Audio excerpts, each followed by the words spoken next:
ঢেঁকির শাক। আমার বাড়ির আনাচে কানাচে যদি একটু মন দিয়ে খুঁজি না, তবে এই ঢেঁকির শাকটা এক ব্যাগ তুলে আনতে পারবো। কিন্তু তাও আমরা বাজার থেকে কিন্তু কিনে এনেই খাই, কেননা আনাচে কানাচে গিয়ে খোঁজার সময় নেই। তো আজকের দুপুরের রান্নাবান্না হবে। কাঁকরোলগুলো দেখো লাল হয়ে গেছে, আর এখন কাঁকরোলের কেজি বাজারে 80 টাকা করে। তো 80 টাকা দিয়ে কাঁকরোলটা এনেছে। যদি এই কাঁকরোলটা নষ্ট করি তবে বকা ছাড়া আর কিচ্ছু খাবো না। তাই লাল হয়ে গেলেও কুচি কুচি করে কেটে ভালো করে ধুয়ে নিয়েছি। আলু দিয়ে কাঁকরোলগুলো কুচি কুচি করে ভাজা করব। আর হলো ঢেঁকির শাক হবে আজকে, আর হবে ছোলার ডাল। ছোলার ডাল হলে তো এমনিতেও আমার বাড়িতে আর কিছু দরকারই নেই। আমার ছেলেরা ছোলার ডাল খেতে খুবই ভালোবাসে। তো আজকে ছোলার ডালটা করব আমি একটু পেঁপে আর আলু দিয়ে। আর এখানে দেখো ঢেঁকির শাকের আলুটাও কাটা আছে, আর একদম ছোলার ডালের আলু আর পেঁপে একসাথে কেটে একসাথে ভাপে বসিয়ে দিলাম। আর ছোলার ডালটাও সিটি মারতে বসিয়ে দিলাম।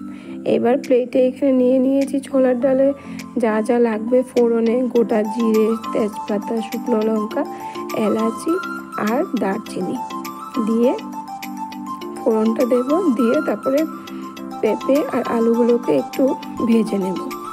ভেজে তারপর ডালটা দিয়ে দেবো। ডালটা তো সিদ্ধ করাই আছে। তো যাই হোক, ভিডিও শুরু করেই আমি কথা বলা শুরু করে দিয়েছি। তো তোমাদেরকে তো ওয়েলকাম জানাইনি। তো hello everyone, good afternoon. Flavour of life চ্যানেলের আরেকটা নতুন ভিডিওতে তোমাদের স্বাগত। তো কেমন আছো তোমরা সবাই? আশা করছি সবাই ভালো আছো। আমার কাছের দূরের সকল বন্ধুদেরকে জানাই অনেক ভালোবাসা। আর আমিও ভালো আছি। বড়দেরকে প্রণাম আর ছোটদেরকে অনেক ভালোবাসা জানিয়ে আজকের ভিডিওটা স্টার্ট করলাম। আজকে হলো শনিবার, আর শনিবারের দিনটা শুরু হলো রান্নাবান্নার থেকেই শুরু করলাম। দিন তো শুরু হয়ে যায় সকাল থেকেই, কিন্তু ভিডিও করাটা আর হয়ে ওঠে না। তো ছোলার ডালটা এতটুকুই করতে পেরেছি। তারপরে ফোন এসে গেছিলো আমার বোনের, তাই পরের পর্বগুলো আর ভিডিও করতে পারিনি। তো আজকে একটু নারকেল ছিল বাড়িতে, নারকেল ছিল বলে একটু নারকেল কুড়িয়ে করেছি ছোলার ডালটা। আর ছোলার ডালটা খেতে আমার ছেলেদের তো খুবই প্রিয় একটা খাবার।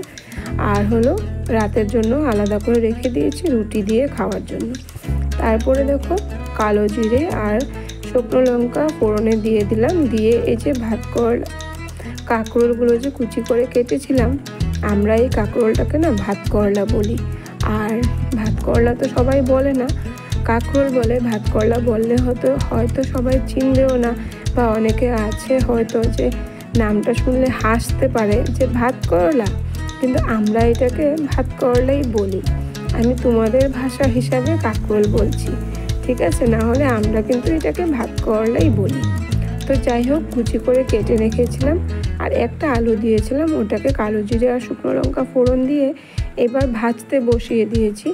আর এই ভাজাটার মধ্যেও কিন্তু আমি একটু নারকেল কোড়া দেব। আজকে যেহেতু নিরামিষ খাওয়া হচ্ছে, তাই নারকেলটা যেহেতু ফাটানো আছে, তাই একটু নারকেল কোড়া দিয়ে ডালটাও করলাম, আর একটু নারকেল কোড়া দিয়ে এই ভাজাটাও করব। আর খেতে খুব ভালোই লাগে।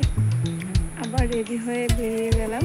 আজকে হলো আমাদের লাস্ট রিহার্সাল, মানে আমাদের মহালয়াতে আমরা যে গানটা গাইবো ওটার আজকে লাস্ট ফাইনাল কিবোর্ডের সাথে রিহার্সাল করা হবে। তাই রেডি হয়ে চলে যাচ্ছি যেখানে রিহার্সাল করা হবে ওই জায়গায়। তো খাওয়া দাওয়ার পর আর কোনো ভিডিও করা হয়নি। ডাইরেক্ট রেডি হয়ে চলে যাচ্ছি আমাদের গানের প্র্যাকটিসে। ফাইনাল প্র্যাকটিস হবে আজকে। আর দেখো এই যে আমাদের পুজোর প্যান্ডেলের চাকচাকটা কিন্তু হয়ে গেছে রেডি। আজকেই বাস করেছে আর আজকেই রেডি।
গেল আমাদের গানের প্র্যাকটিস। তো কিবোর্ড যে বাজাবে ওর আসতে একটু দেরি হয়েছিল বলে আমরা প্রথমে একটু হারমোনিয়ামে প্র্যাকটিস করে নিয়েছিলাম, তারপরে কিবোর্ড আসার পরে কিবোর্ডে প্র্যাকটিস করেছি।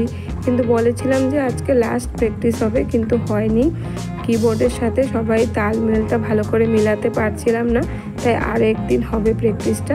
তারপরে আমরা বেরিয়ে চলে এলাম একটু বাজারে, যেহেতু মহালয়াতে আমার ছেলেই বলো বা আমার জায়ের মেয়ে বলো সবাই মহালয়াতে পার্টিসিপেট করবে, আর মেয়েদের তো সাজাগুজার অনেক কিছু জিনিসের দরকার, তাই ওর জন্য ওই দিনের জন্য যা যা দরকার ওই বাজারগুলো করা হয়েছে। তার জন্য বাজারে গিয়েছিলাম একটু, মানে খোপায় মালা টালা বাঁধা হবে ওই জিনিসগুলো কিনতে। তারপরে দেখো চলে এলাম বাড়িতে।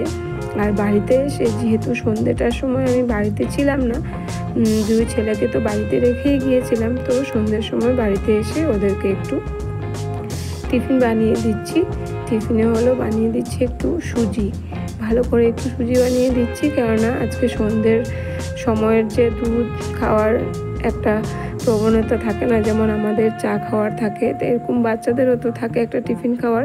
এই জিনিসটা হয়নি আমার, যেহেতু আসতে একটু লেট হয়ে গেছে, তো এসেই আগে ওদেরকে একটু খাওয়া বানিয়ে দিচ্ছি খাওয়া বানাচ্ছি। এটাতে এখানেই আজকের ভিডিওটাও আমি শেষ করবো, এতটুকুই ভিডিও করেছিলাম।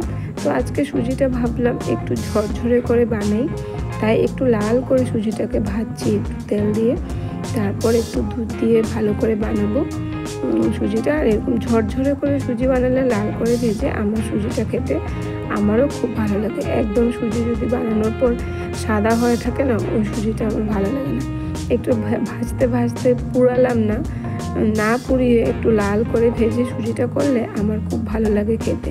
তো আজকে ওইভাবেই সুজিটা বানানোর চেষ্টা করেছি, আর খেতেও সুজিটা ভালোই হয়েছিল। তো ঘি আর তেল দিয়ে সুজিটা ভেজেছিলাম। এবার একটু দিয়ে দেবো দুধ, একটু বেশি পরিমাণ দুধ দিয়ে তারপর ভালোভাবে মেশাবো। তারপর নামানোর আগে একটু কিশমিশ দিয়ে নামিয়ে নেব। তো এটাই হয়েছে আজকে সন্ধ্যের টিফিনের খাওয়া। সুজি বানিয়ে দিয়েছি ছেলেদেরকে।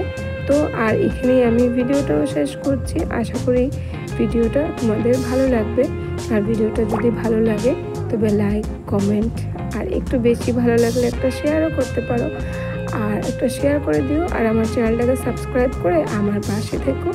আর যদি কোনো নতুন বন্ধু আমার চ্যানেলে এসে থাকো, আমার ভিডিওর কোনো অংশ দেখে যদি তোমাদের ভালো লাগে, তবে অবশ্যই চ্যানেলটাকে সাবস্ক্রাইব করে পাশে থাকা বেল আইকনটা প্রেস করে দিও, যাতে নিত্য নতুন ভিডিওর নোটিফিকেশন তোমরা পেয়ে যেতে পারো। তো আর যে বন্ধুরা আমাকে নতুন বন্ধু করবে, তোমরা অবশ্যই আমাকে বন্ধু করে, যদি দেখো আমার থেকে সাপোর্ট পেতে দেরি হচ্ছে, তবে প্লিজ আমাকে বন্ধুত্বটা ছেড়ে দিয়ে চলে যেও না। আমাকে একবার মনে করিয়ে দিও যে তোমাকে বন্ধু করেছি, তুমি ব্যাগ দাওনি, তবে আমিও অবশ্যই তোমাদেরকে ব্যাগ করে দেব। যদি আমার কোনো ভুল হয়ে থাকে তবে অবশ্যই কিন্তু আমাকে বলে দিও যে তোমাকে বন্ধু করেছি কিন্তু তুমি ব্যাগ দাওনি, তবে আমি অবশ্যই ব্যাগ দিয়ে দেবো। কখনো এরকম হয়ে যায় যে ভুলে যাই, কিন্তু অনেক বন্ধু আছে বন্ধু করে, আর অনেক বন্ধু আছে বন্ধু করে আবার 24 ঘন্টার মধ্যে যদি ব্যাগ না দিই তবে কিন্তু নিজের বন্ধুত্বটা উঠিয়ে নিয়ে চলে যায়। কিন্তু এই জিনিসটা করাটা কি ঠিক? একবার তোমরাই বলো তো। প্রতিদিনই আমি দেখি আমার যদি একটা সাবস্ক্রাইব বাড়ে, একটা বন্ধু যদি আমার বাড়ে, তবে 2 বন্ধুই আমার কমে যায়। তো সবাই ভালো থেকো, সুস্থ থেকো। দেখা হবে পরবর্তী আর একটা নতুন ভিডিওর সাথে। Tata, good night.